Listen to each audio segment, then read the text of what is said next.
Gujarat number 1 engineering university Sankalchand Patil university. Sir ఇవన్నీ enjoy చేస్తుంటారా? లేదు సరే పాపం మన మంది మీద ఉన్నాడు అని ఇందాక మనం అనుకున్నట్లుగా మన కుటుంబ సభ్యుడు అదే అనుకుని వాళ్ళకి నచ్చేపి పంపిస్తుంటారు? లేదండి, డ్రింక్ అండ్ డ్రైవ్ చేస్తే మాత్రం మేము మ్యాక్సిమం వాళ్ళకి ఊదించిన తర్వాత కేసు కట్టేస్తాం. డ్రంక్ అండ్ డ్రైవ్ చేస్తే వదిలే ప్రసక్తి ఉండదు. మేము ఎంజాయ్ చేయటం మా డ్యూటీ మేము చేస్తూ ఉంటాం. కాకపోతే వాళ్ళు వేసే క్వశ్చన్లు వాళ్ళు తాగిన తర్వాత వేసిందని మేము సమాధానం చెప్తూ ఉంటాం. సార్ టిపికల్ క్వశ్చన్ చెప్పండి. టిపికల్ క్వశ్చన్ ఏమొచ్చాడు ఎవరైనా ఈ మధ్యన? టిపికల్ క్వశ్చన్, మరి మీ గవర్నమెంట్తో ఎందుకు అమ్మిస్తున్నారు సార్ అని అడిగాడు. గవర్నమెంట్ మీరు తాగకూడదు కరెక్టే, మమ్మల్ని తాగనివ్వరు, మరి గవర్నమెంట్ మరి చెప్పొచ్చు కదా సార్ మీరు అన్నాడు. యాక్చువల్గా నేను చెప్పాను, గవర్నమెంట్ వాళ్ళ పాలసీలు వాళ్ళకు ఉంటాయి, మీ ఆరోగ్యం మీకు ఉంటుంది, మీరు మీ యొక్క ఫ్యామిలీకి ముఖ్యం. మీరు అదేవిధంగా మీరు తాగితే మీకు ఆరోగ్యం చెడిపోద్దని మీకు తెలుసు, అయినా సరే మీరు తాగుతారు, మీరు చెప్పండి ఇప్పుడు ఎందుకు తాగుతున్నారు అంటే వాళ్ళకి ఇస్తున్నారు కదండి, డబ్బులు మిగిపోతున్నాయి, ఆరోగ్యం మిగిపోతున్నాయి, వాళ్ళు ఇస్తున్నారండి. గవర్నమెంట్కి ఏదో కొంతమందికి ఎవరికి ఇంటి దగ్గర తాక్కుని వాడుకో లేకపోతే కొన్ని వర్గాలకి వాళ్ళకి ఇస్తుంది, అందరికీ తాగమని ఎక్కడ చెప్పట్లేదే. గవర్నమెంట్ చెప్పింది ఎక్కడనని, నువ్వు తాగు బాబు నువ్వు తాగు బాబు నువ్వు తాగు అని చెప్పిందండి. అలా అంటారండి సార్, మరి ఎందుకు తెరిచిపెట్టింది ఇక్కడ అంటారు. నిన్ను తాగమని ఎవరైనా పిలిచారా అక్కడ? లేదంటాడు. మరి సార్ మీ సర్వీస్లో ఇంకా బాగా అంటే ఫండ్ కాకుండా ఒక ప్యాథటిక్ కేసు ఏమైనా గుర్తుందా? ప్యాథటిక్ కేసు అంటే ఈ మధ్యకాలంలో అంతగా నాకు గుర్తులేదు సార్. సార్ ఫైనల్గా చెప్పండి, విజయవాడ పబ్లిక్ క్షేమంగా ఉండాలి, డ్రంక్ అండ్ డ్రైవ్లో పడకుండా ఉండాలి, హెల్మెట్ పెట్టుకోవాలంటే ఏం చేయాలండి? సార్ హెల్మెట్ అందరూ కూడా పెట్టుకోవాలండి. పెట్టుకోవాలి అని చెప్పేసి గౌరవ హైకోర్టు చెప్పింది. తర్వాత చాలామంది ఐపీఎస్ ఆఫీసర్లు కానీ అంటే వాళ్ళు చెప్తేనే పెట్టుకోవాలా, మనకు మనం పెట్టుకోవాలంట అందరూ చెప్తున్నారు. కానీ ఎందుకు పెట్టుకోవాలి అంటే మీ ప్రాణం కాపాడుకోవాలి. మీ ఒకవేళ కనుక హెల్మెట్ పెట్టుకోకుండా మీరు చనిపోతే కనుక మీరు ఒక్కళ్ళే కాదండి రోడ్డును పడితే మీరు చనిపోతారు. బాగానే మీ కుటుంబం మొత్తం నలుగురుంటే నలుగురు, ఐదుగురుంటే ఐదుగురు, వాళ్ళ యొక్క ఫ్యూచర్ మొత్తం అంతా కూడా నాశనం అయిపోతుంది. చాలామంది నన్ను క్వశ్చన్ చేశారు కూడా, హెల్మెట్ పెట్టుకోకపోతే నేను పోతా, మీకేంటి సార్ అని అంటున్నారు. ఓకే, మీరు ఒక్కళ్ళే పోతారు, కానీ తర్వాత మీ ఫ్యామిలీ, మరి మీ ఫ్యామిలీ కూడా రోడ్డు మీదకి వెళ్తుంది కదా. ఇందాక అన్నట్టుగా మా సీఏ గారు కూడా ఈ ఒక భగవంతుడు ఇది ఏదైతే ఇచ్చాడో లోపల పుర్రే అంత గట్టిగా ఇచ్చాడు. ఎందుకు ఇచ్చాడంటే మనకి ఇక్కడే మనకి నాజూకైనవి అన్నీ కూడా దానికి నుంచి ఉంది, చిన్న మెదడు కానీ పెద్ద మెదడు కానీ. అందుకనే దాన్ని పెట్టుకోమని అందరూ చెప్తూ ఉంటారు. కానీ కొంతమంది ఏంటంటే వితండవాదం, చాలామంది ఉన్నారు, మాకు తగిలిన చాలామంది ఉన్నారు. దీంట్లో లేడీస్ ఎక్కువ ఉన్నారు, లేడీస్ కూడా ఉన్నారు. లేడీస్ అయితే మేము లేడీస్ కదండి మమ్మల్ని ఎందుకు ఆపుతారండి మీరు, ఎవరు చెప్పారు, లేడీస్ని లేడీ కానిస్టేబుల్ ఆపాలి కదా, అలా క్వశ్చన్ చేసినట్టు కూడా ఉన్నారు. అమ్మ హెల్మెట్ మీరేమి రాత్రి 6 తర్వాత మీ ఇంటికి వచ్చి నేను ఆపట్లేదు, పోనీ మీ ఇంటికి పగలే మీ ఇంటి దగ్గరికి వచ్చి నేనేం మాట్లాడలేదు, మీరు హెల్మెట్ లేకుండా ఇక్కడికి వచ్చారు కాబట్టి ఆపే అధికారం మాకు ఉంది, ఎందుకు పెట్టుకోలేని అధికారం ఉంది. హెల్మెట్ పెట్టుకోలేనందుకు మీకు ఏదైతే ఎంఏ యాక్ట్ ప్రకారం జరిగినామా ఉంటుందో అది వేసిన తర్వాత కట్టుకుని వెళ్ళాలని చెప్తారు. దానికి కూడా వాళ్ళు కొంతమంది అయితే మీకు తెలియదు ఏముంది, లేడీస్ వెంటనే కళ్ళంటారు, నీళ్ళు వచ్చేస్తాయి, ఏడుస్తూ ఉంటారు. కొంతమందికి కొద్దిగా సార్ అది మేము కూడా చూసి చూడట్టుగా అంటే ఫైన్ వేసిన తర్వాత పంపిస్తాం. ఫైన్ వేయకుండా కొంతమంది చాలా మ్యాక్సిమం అంటే ఫైన్ వేసి కట్టించి పంపిస్తాం. కొంతమందిని అదే ప్రెగ్నెంట్ లేడీస్ ఉంటారు, ఎవరో తీసుకొస్తారు, హెల్మెట్ లేకపోయినా కానీ వాళ్ళు కొద్దిగా ఎడ్యుకేట్ చేసి అవేర్నెస్ కల్పించి ఇది కరెక్ట్ కాదని చెప్పేసి పంపిస్తాం. 70 years అబవ్ వీళ్ళని కూడా, ఎందుకంటే వాళ్ళు చాలా చూస్తారు, వాళ్ళు చాలా పెద్దోళ్ళు చాలా చూస్తారు. కాకపోతే వాళ్ళకు ఒక్కోసారి ఈ మెడ నరాలని చెప్పేసి అయ్యని 70 years తర్వాత వాళ్ళు పెట్టుకోలేరు కొంతమంది, వాళ్ళని కూడా కొద్దిగా చూసి చూడనట్టుగా. ఇంకోటి నా విషయానికి వచ్చి సీఏ గారు ఎవరికి తెలియదు ఇది, నేనైతే మాత్రం ఎవరైతే కటింగ్ వేయించుకుంటారో కలర్ వేసుకుని వస్తారో వాళ్ళని కూడా కొద్దిగా నేను చిన్న ఫైన్ వేస్తాను. మీరు ఈ టైంలో మళ్ళీ దొరికారంటే మాత్రం పెద్ద ఫైన్ వేస్తారని చెప్పి వాళ్ళని కూడా పంపిస్తూ ఉంటానండి. ఎందుకు అంటే వాళ్ళు ఇప్పుడు మన కటింగ్ వేసుకున్న తర్వాత కలర్ వేసుకున్న తర్వాత అది మొత్తం దారి కట్టుకుంటుంది కదా, అది కూడా అంటే కటింగ్ చేసుకుంటే దగ్గరలో ఉంటాడు కాబట్టి అది అవ్వదు. యాక్చువల్గా అయితే దగ్గర అయినా దూరం అయినా సరే కంపల్సరీ హెల్మెట్ పెట్టుకోవాల్సిందే. ఆ ఒక్క విషయంలో నేను ఆ కటింగ్ వేసుకున్న వాళ్ళకి మాత్రం నేను ఇస్తాను.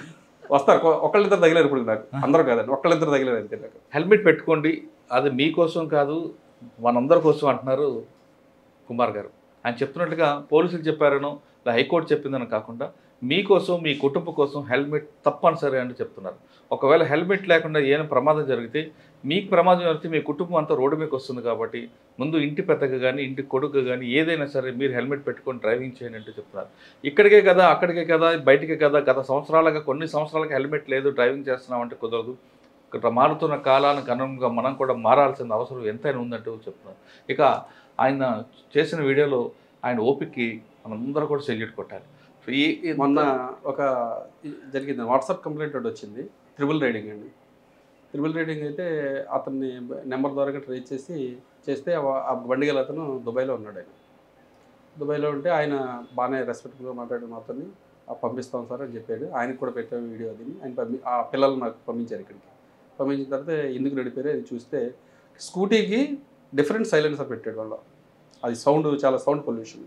Triple riding, without helmet, without licence, snake driving. వాళ్ళకి మొత్తం 10,000-11,000 రూపాయలు ఫైన్ పడింది. ఫైన్ పడిన తర్వాత ఫైన్ వేసిన తర్వాత సాయంత్రం వచ్చారు. సాయంత్రం కట్టుకోవడానికి వచ్చిన తర్వాత అడిగాం, ఈ డబ్బులు ఇంత తొందరగా ఎక్కడి నుంచి అంటే వాళ్ళ 10,000 కట్టుకునేంత నాకు అలా అనిపించలేదు. ఎక్కడి నుంచి వచ్చినాయి బాబా అని అడిగితే మా దుబాయ్ నుంచి మా మామయ్య పంపించారు సార్ అన్నాడు. దేనికి పంపించారంటే నిజం చెప్పారు, దేనికి పంపించారు అంటే ఇంత డబ్బు ఎందుకు పంపించారంటే యాక్చువల్గా సార్ మా మమ్మీకి హెల్త్ ఇష్యూ ఉంది, ఆవిడకి మెడికల్ కొనుక్కోవడం కంటే బిళ్ళలు ట్యాబ్లెట్స్ అవి కొనుక్కోవడానికి పంపించారు, దీనికి ఇలాగా ఇచ్చాను సార్ అని చెప్పాడు. నాకు కూడా చాలా బాధ వేసింది. కానీ మీకైనా బాధ వేస్తుంది వేయట్లేదా, ఆవిడ ఒక నెల లేదా 2 నెలలకు సంబంధించిన ట్యాబ్లెట్స్ సంబంధించిన ఆవిడ ఆరోగ్యం, ఆవిడ ప్రాణాన్ని కూడా లెక్క చేయకుండా మీకు ఇచ్చింది అంటే వాళ్ళు నటించారు. తర్వాత రోజు మళ్ళీ సేమ్ పర్సన్స్ మళ్ళీ 4 నాకు మళ్ళీ ఇక్కడ సీతన్పేట గేట్ దగ్గర ఎవరితో కనిపించారు. కాకపోతే మాకు పట్టుకోలేకపోయాం. అప్పుడు జడ్జెస్ మూమెంట్ జరుగుతుందని చెప్పి వేవి మూమెంట్లు ఉండిపోయాము. ఈసారి దొరికితే మళ్ళీ ఇంకంతే వాళ్ళది ఎఫ్ఐఆర్ వరకు వెళ్ళదులేండి. అవి మనకి రైడింగ్ ఫైన్ వేసి ఇప్పుడు ఇచ్చాము. అప్పుడు 1 నెల రోజులు 2 నెలలు ఇక్కడ పెడతారు, తొందరగా ఎవరు ఇంకా. ఆయన చెప్తున్నట్లుగా ప్రతి వ్యక్తిలో కూడా కష్టం ఉంటుంది, కానీ హెల్మెట్ ఒకటి మస్ట్ వాడండి. మీరందరూ క్షేమంగా ఉండాలంటే, ఇంటి నుంచి వెళ్ళిన వ్యక్తి క్షేమంగా రావాలంటే ట్రాఫిక్ రూల్స్ పాటించండి అంటున్నారు కుమార్ గారు. ఇక బెజవాడ పోలీసులు చేస్తున్న అవేర్నెస్ క్యాంప్ మాత్రం రాష్ట్రం అంతా కూడా ఒక మోడల్గా తీసుకొని ఖచ్చితంగా అందరూ అమలు చేస్తే గత ఆంధ్రప్రదేశ్ రాష్ట్రంలో రోడ్డు ప్రమాదాలు కంప్లీట్గా కాకపోయినా కొంతవరకు తగ్గుతాయనే విషయం చాలా స్పష్టంగా తెలుస్తుంది. ఇది కుమార్ గారితో ఎక్స్క్లూజివ్ ఇంటర్వ్యూ. వచ్చే వారం మరొక ఇష్టం మళ్ళీ కలుద్దాం. సార్ నమస్తే, థ్యాంక్ యూ అండి, thank you very much, all the best అండి. మంచి పేరు తెచ్చుకుంటున్నారు. Thank you sir.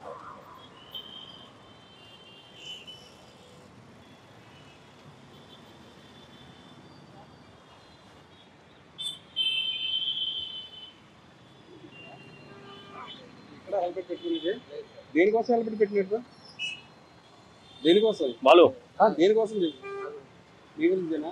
మరి ఎవరిని మోసం చేద్దాం? అమ్మగారు వస్తారు ఇప్పుడు. నన్నేం మోసం చేయలేదు, మీరే మోసం చేసుకుంటారు. వచ్చిన తర్వాత మిమ్మల్ని మీరే మోసం చేసుకున్నట్టు బస్సులో కింద స్ట్రిప్ కూడా పెట్టి ఒక చేతితో హెల్మెట్, ఒక చేతితో స్టీరింగ్ పట్టుకుంటే ఏమవుతుంది? మీతో పాటు అమాయకపరంగా హెల్మెట్ పెట్టుకునే వాళ్ళకి కూడా వెలుగుతుందో అది కాలేజ్ ఎరిగిపోతుంది.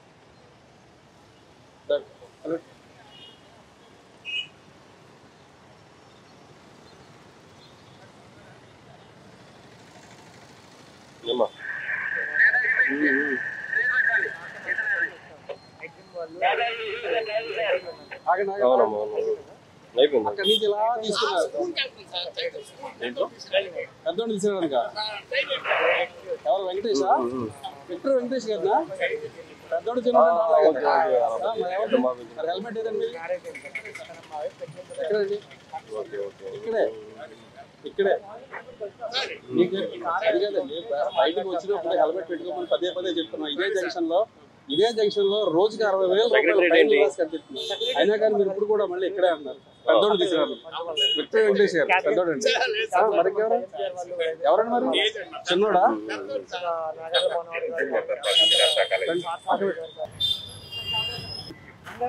బండి వేరే నడిపేవా లైసెన్స్ లేకుండా? ఎంత వయసు? 18. అండర్ ఏజ్, హెల్మెట్ లేదు. ఇంకా బండి కూడా మీద లేకపోతే ఎక్కడి నుంచి తీసుకొస్తారా? చుట్టాలతో. ప్రూఫ్ ఏమన్నా ఉందా? ఆర్సీ కానీ? ఏ ఊరు మీది? శ్రీకాకుళమా? బండి వేసుకొస్తారండి అక్కడి నుంచి? చెప్పులు కొని వచ్చాము. వెళ్ళాల్సింది టెలిఫోన్ మళ్ళీ రిటర్న్ వచ్చాను. హెల్మెట్ అయినా మినిమం పెట్టుకోలేదు కదా?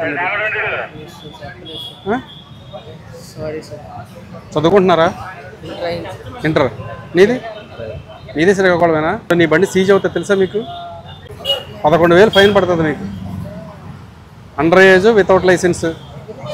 మీకు బండి ఇచ్చినందుకు కానీ వాళ్ళకి అవి కూడా దీని బండి మీద పేరు మీద పడతాయి. మొత్తం 11,000 రూపాయలు ఫైన్. కడితేనే రిలీజ్ చేస్తారు. స్కూల్లోని అవేర్నెస్ ప్రోగ్రాంలు అయ్యి లేవా? ఏమని ట్రాఫిక్లో ఎలా ఉండాలి, ట్రాఫిక్ బండి నడుతున్నప్పుడు హెల్మెట్ పెట్టుకోవాలి చెప్తారు కదా. 2వ తరగతి, 3వ తరగతి, 4వ తరగతి, 5వ తరగతి అన్ని తరగతుల్లోని ట్రాఫిక్ గురించి చెప్తారు. జేబ్రా లైనింగ్ గురించి, సిగ్నల్స్ గురించి, హెల్మెట్ పెట్టుకుని నడపాలి, హెల్మెట్ పెట్టుకోకపోతే ఏం జరుగుతుంది అన్నీ చెప్తారుగా. మరి లైసెన్స్కి ఎన్ని సంవత్సరాలు నిండాలి? 18. 18 సంవత్సరాలు నిండితే లైసెన్స్. మీకు 18 వచ్చినాయి కాబట్టి మీరు దేంట్లోకి వస్తారు? మీరు అండర్ ఏజ్లోకి వస్తారు. మీరు బండి నడిపినందుకు మీకు 5,000 అయితే బండి ఇచ్చినందుకు ఓనర్కు 5,000. మీరు ఇంకో దీంతో ఏదైనా యాక్సిడెంట్ చేశారనుకో 3 నెలల వరకు బండి ఓనర్కి 3 నెలల వరకు జైలు పడుతుంది. చెప్పారు సార్ చాలా మంది. మరి అయినా సార్ జాగ్రత్త ఏం తీసుకోలేదు? మరి దగ్గరికి వచ్చాం సార్, చెప్పులు కొనుక్కున్న తర్వాత దారి మర్చిపోతాం. మరి వెళ్ళండి, మీ పెద్దోళ్ళకి ఫోన్ చేసుకోండి. బండికి ఇలాగ ఫైన్ పడింది, ఇంత ఫైన్ కడితేనే కానీ ఏమంటున్నారు, ఏం చేయాలో కనుక్కోండి. లేకపోతే కనుక ముత్యాలంపాటు ట్రాఫిక్ స్టేషన్ సాయిబాబా గుడి పక్కన ఉంటుంది, అక్కడికి రండి సాయంత్రం మీ పెద్దోళ్ళు తీసుకుని. ఓకే, వెళ్ళండి. లైసెన్స్ ఉందా మీకు? లైసెన్స్ లేదా? వయసు ఎంత? 27. హెల్మెట్ కాళ్ళ దగ్గర ఎందుకు పెట్టుకున్నారు? ఇప్పుడు వచ్చేటప్పుడు తీసాను. ఇప్పుడే అంటే నేను చూస్తున్నప్పుడు నాకు తెలియాలని చెప్పి హెల్మెట్ తీసి నాకు పట్టుబడాలని చెప్పి బ్యాటరీ ఉంది, మన బ్యాటరీ డెలివరీ ఇచ్చేసి వీటి నుంచి వస్తాం. అదే ఇక్కడ పోలీసులు పట్టుకుంటారా లేదా అని చెప్పేసి కాళ్ళ దగ్గర పెట్టారా? లేదు మామూలు ఇప్పుడు మామూలు తీసాను. ఇక్కడ మామూలుగా బండి ఇక్కడ డెలివరీ కోసం అని చెప్పి తీసి వస్తానండి. పక్కనే స్టోర్ మాది ఆర్కే కంపెనీ చేస్తున్నామని చెప్పి. మరి హెల్మెట్ పెట్టుకోవాలి కదా? పెట్టుకోవాలి. ఇక్కడ డెలివరీ చేసి ఇప్పుడు తీసాను. లైసెన్స్ లేదు. లైసెన్స్ లేకపోతే ఫైన్ ఎంత పడుతుంది తెలుసా? ఎంత? అన్నీ నాలెడ్జ్ ఉంది. 5,000 రూపీస్ లైసెన్స్ లేకపోతే. మరి డెలివరీ కోసం ఇచ్చేసి అసలు బండి నడపాలంటే ముందు లైసెన్స్ ఉండాలక్కర్లేదా? హెల్మెట్ అయితే చాలా దూరం ఇంకా ఉండాలిగా. మరి ఏది లైసెన్సే లేదు, ఇంకా హెల్మెట్ అయితే కాళ్ళ దగ్గర పెట్టారు. అంటే వైలేషన్ చేస్తే మేము పట్టుకోవా ట్రైల్ వేస్తారు. ఏది మన ఆలీ గారు ఏదో చెక్ చేస్తాడు కదా, మిషన్ పని చేస్తుందో లేదో, అలాంటి కాదు. ఆ టైప్లో మమ్మల్ని అయినా చెక్ చేస్తున్నారు. ఇలా పట్టుకుంటారా పట్టుకోరా, ఫైన్ వేస్తారా వేయరా? ఫైన్ అయితే కట్టుకుని వెళ్ళాలి. మరి మీరు వైలేషన్ అదే ఎలా ఉండవు సార్ హెల్మెట్?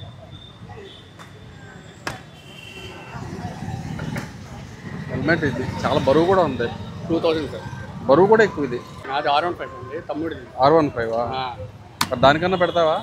నా దానికి కన్ఫర్మ్ సార్, పెట్టుకోకుండా అసలు అన్న బండికి. ఇది ఇప్పుడు డెలివరీ ఇచ్చేసి కదా R15 నడుపుతున్నాం. మరి నీ లైసెన్స్ ఎందుకు తీసుకోలే? డబ్బులు లేవు సార్ దానికోసం. R15 నడిపి వాడి దగ్గర డబ్బులు లేవు. లాస్ట్ 2 మంత్స్ నుంచి లీటర్ 30-35 కిలోమీటర్లు వస్తుంది. ఆ బండి నడిపి వాడి దగ్గర డబ్బులు లేవు, లైసెన్స్ తీసుకోలేదు. నిజంగా సార్. ఇక్కడైనా కనిపిస్తుందా? జాబ్ లాస్ అయింది సార్ లాస్ట్ 2 మంత్స్ నుంచి. అది చెప్పు, ఆర్థికంగా ఇబ్బంది పడుతున్నాను సార్ అని చెప్పాలి. అంతేగాని డబ్బులు లేవు R15 నడుపుతాను నేను. మన సిపి గారి ముఖ్య ఉద్దేశం ఏంటంటే మినిమం అండ్ మ్యాక్సిమం సిటీ లిమిట్స్లో ఇక్కడ హెల్మెట్ కంపల్సరీ పెట్టించుకోండి. హెల్మెట్ పెట్టుకోకపోతే కంపల్సరీ ఫైన్ పడుతుంది.